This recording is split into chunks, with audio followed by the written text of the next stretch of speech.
Yo he considerado, y permítame decirlo, que esta es una injusticia de la justicia mexicana, que el caso de los Vallarta es el claro ejemplo de una injusticia del sistema de justicia mexicano. Hoy que es el Día del Abogado, déjeme preguntarle qué relevancia tendrá hacia el futuro. Tenemos en el caso de Israel a un hombre 15 años preso, sin ser declarado ni culpable ni inocente. Está en el limbo. Y así como él, pues toda la familia Vallarta con el Jesús en la boca. 15 años han pasado y esta familia ha sido, les han destruido la vida. ¿Cómo ve a futuro, abogado? Y se lo pregunto porque pues precisamente es el día de todos ustedes, los abogados, y creo que, como lo ha mencionado, se seguirá hablando de esto en las clases, en los salones de clase de universidades y de escuela de leyes, ¿no? Sí, qué pregunta tan interesante me haces.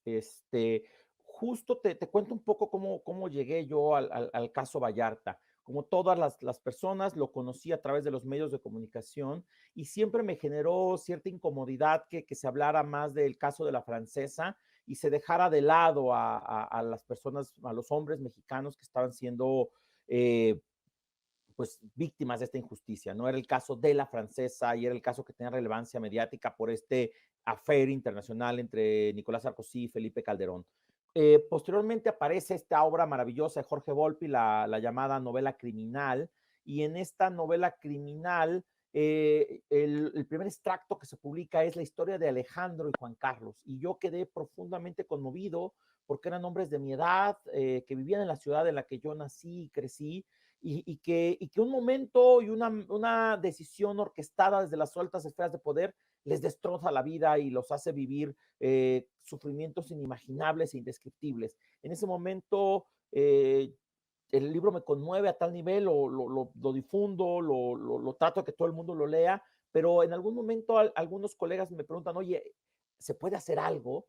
Y esa es una gran pregunta y es justo el poder que tenemos quienes ejercemos el derecho como profesión, que nosotros sí podemos hacer algo. Y me parece que cualquier profesional del derecho que lea y que conozca el caso de la familia Vallarta no puede más que indignarse por la injusticia. Afortunadamente, el caso llegó a la clínica de litigio penal del ITAM y en el momento que se nos pidió participar no dudamos en hacerlo porque justo esa es la labor que tenemos y más quienes ejercemos la docencia, lo que tenemos que enseñarle a nuestras estudiantes. Es decir, esta responsabilidad social que se tiene desde el privilegio que se ejerce en la abogacía. Entonces, en el momento en que tomamos el caso, pues nos damos cuenta de en verdad de toda esta injusticia y además de la valiente lucha de la familia Vallarta, porque ellas y ellos, la señora Guadalupe, Alejandro, Juan Carlos, René, Mario, nunca se han callado, ¿no? A mí la señora Guadalupe me parece una mujer admirabilísima, es una de mis heroínas, y verla de pie, valiente, y cuántas personas le han dicho, usted no tiene miedo de enfrentar a estos monstruos, y ella dice, no, ¿por qué? Porque yo sé que tengo la razón, ¿no? Y creo que eso es lo que podemos hacer juristas. Yo he estado en otros países y de repente, sin saber que yo soy el abogado del caso, me dicen, oye, en México ocurrió este caso y se ha discutido el debido proceso y el efecto corruptor del mismo. Y de repente, cuando yo les cuento lo que sé del caso, les sorprende porque es un caso que es conocido como una gran injusticia mundial. Es una de las grandes injusticias jurídicas del mundo. Y creo que el hecho que se haya detenido a una persona y se le señale por ser un violador de derechos humanos y que esté siendo procesado por ello, es un gran avance y es un gran día para la justicia, no solo en México, sino a nivel mundial. Para cerrar, dice usted que es un gran día para la justicia, hoy que desde temprano la Fiscalía General de la República confirma el auto de formal prisión contra Luis Cárdenas Palomino, el brazo derecho de Genaro García Luna en tiempos de Vicente Fox y de Felipe Calderón. Pero, y no es que difiera con usted, pero para mí el gran día de la justicia será cuando esto se resuelva y tengan que salir de prisión los que tengan que salir de prisión, cuando se tome una decisión.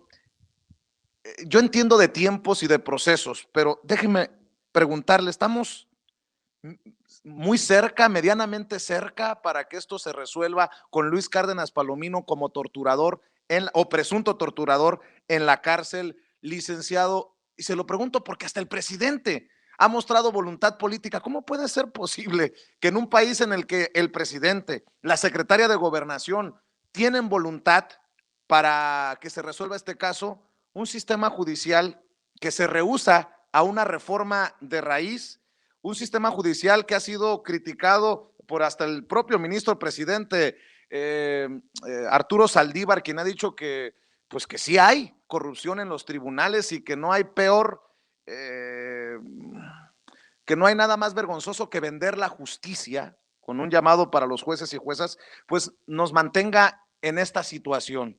¿Es ese poder judicial corrupto del que tanto nos quejamos el que nos tiene en vilo o qué, licenciado, para cerrar? Otra pregunta que me parece interesante y quisiera responderla en dos sentidos. Uno, no es un tema del Poder Judicial, es un tema de la propia fiscalía que decía encabeza Gertz Manero y ya encabezó a tantos personajes a lo largo de estos años, porque la fiscalía podría desistirse. Es decir, el Poder Ah, Judicial es lento y es anquilosado, y en perdón, este caso, ajá, perdón que lo interrumpa, porque esto es importantísimo, para que tenga claridad la gente. No es culpa de un juez o de una jueza.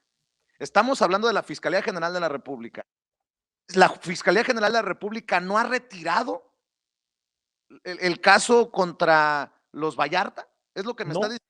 ellos siguen sosteniéndose en su acusación y ellos, la ley permite que el fiscal general presente conclusiones no acusatorias o retire los cargos en cuanto a una persona se desista y pida el sobreseimiento de la causa. Eso lo podría hacer mañana la fiscalía. Es decir, podría, yo lo digo, podría salir mañana el señor Gertz Manero y en este caso, pues qué bueno que haya voluntad política del presidente, qué bueno que haya voluntad política de la Secretaría de Gobernación, pero en este caso la fiscalía por Ministerio de Ley es autónoma y si bien entiendo hay una cercanía política, ideológica entre Gertz Manero y el presidente López Obrador, el fiscal es autónomo y el fiscal por mandato constitucional podría ir mañana y ordenar a su gente que se desistan de las acusaciones en contra de la familia Vallarta y esto haría que se sobreseyera la causa y que ellos quedaran en inmediata libertad. Ese es el camino más rápido y eso no lo voy a dejar de decir. ¿Por qué no lo ha hecho y qué está esperando Gertz Manero para levantar la acusación? Y en todo caso, pues los jueces sí retrasan y los jueces, pues la pandemia ha sido un gran pretexto para la oposidad judicial y para el letargo judicial, pero en este caso lo que ha retrasado el caso pues es el número de pruebas y los retrasos y que hay gente que no se presenta, y Loret Menola que presenta un amparo, y es decir, cuestiones propias de un proceso viciado, tan viciado que se desechó desde el año 2008 de la Constitución y que en el año 2016 quedó totalmente extirpado en el sistema de justicia, pero en ese tenor, pues claro, de lo que hablamos es de que tendría que, este es un sistema que ya sabemos que no funciona, tenemos un nuevo sistema, pero en ese viejo sistema la verdad es que es muy lento, pero hoy eso podría resolver muchas partes. ¿Qué pasa en el caso de Cárdenas Palomino? Efectivamente, pues ese mismo sistema anquilosado, lento, es el que él ahora va a enfrentar y que en todo caso, si no hay una debida diligencia en la integración del proceso, nos podemos estar 3 o 4 años en la instrucción de este caso. Ojalá no sea así y tengamos pronto la sentencia. Hay una frase que a mí me gusta mucho sobre la justicia que me parece que aplica perfectamente a la familia Vallarta y con eso quisiera cerrar. Dicen que la justicia es como el amanecer. Hay quienes esperan dormidos a que llegue y hay quienes caminan en la oscuridad hasta encontrarla. La familia Vallarta lleva más de 15 años caminando en la oscuridad y esa luz parece que se vislumbra del horizonte.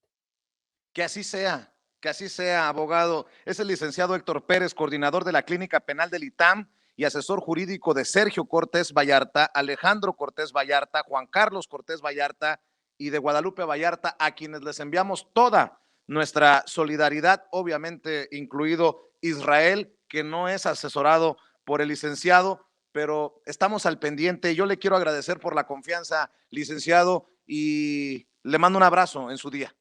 Muchas gracias, abrazo de vuelta y estamos a sus órdenes para darle seguimiento a este asunto. Claro que sí, el licenciado Héctor Pérez hablando con nosotros sin censura.